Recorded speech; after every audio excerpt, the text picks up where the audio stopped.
when you hear about people, oh, people dying on the news, it just sounds like, oh yeah, they just died. But when it personally hits you, that's the thing that usually hits you.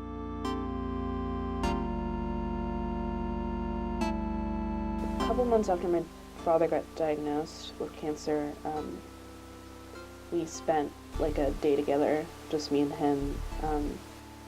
I felt like I knew what my father wanted of me in that moment, and that we had this connection with wanting a different world, and we wanted things to be right, and we would fight for it. And I felt like I found this connection with my father that was mine.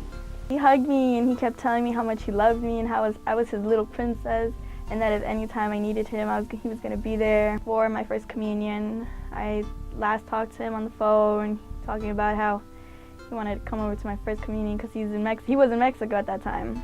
I got a call like 2 weeks after, and they told me that my grandfather had passed away due to an asthma attack.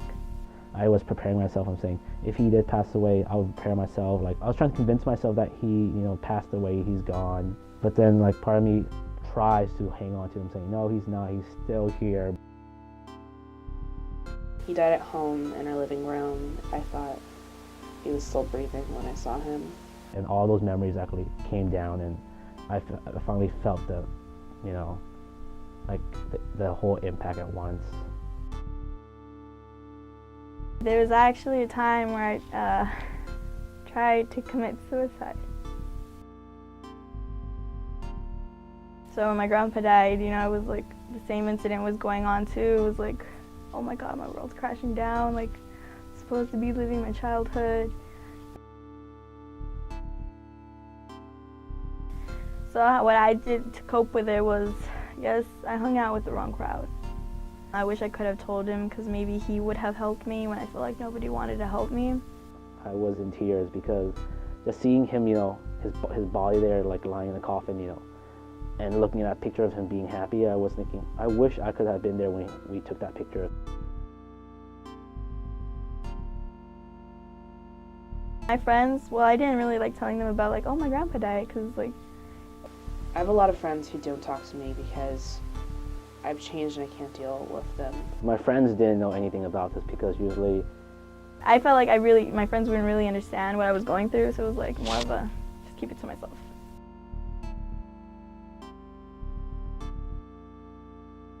Knew I could cry, so I cried like my eyes out on the first day. And then after that, I just focused myself on college apps, made sure I had everything so I wouldn't disappoint my grandfather.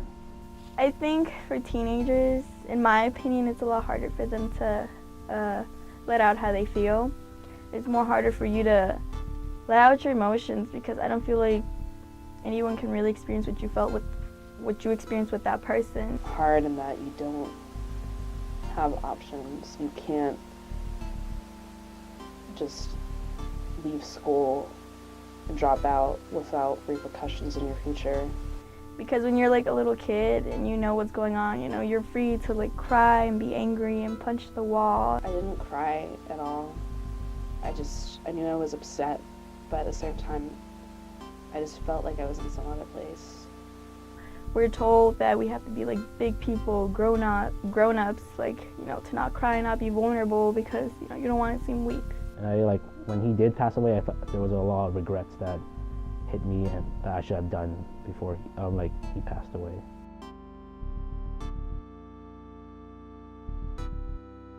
I started realizing how I was feeling and how much my life has changed, and I'll never see my dad again. Half the time I forget he's even dead, and when I do remember, sometimes I just can't stop crying.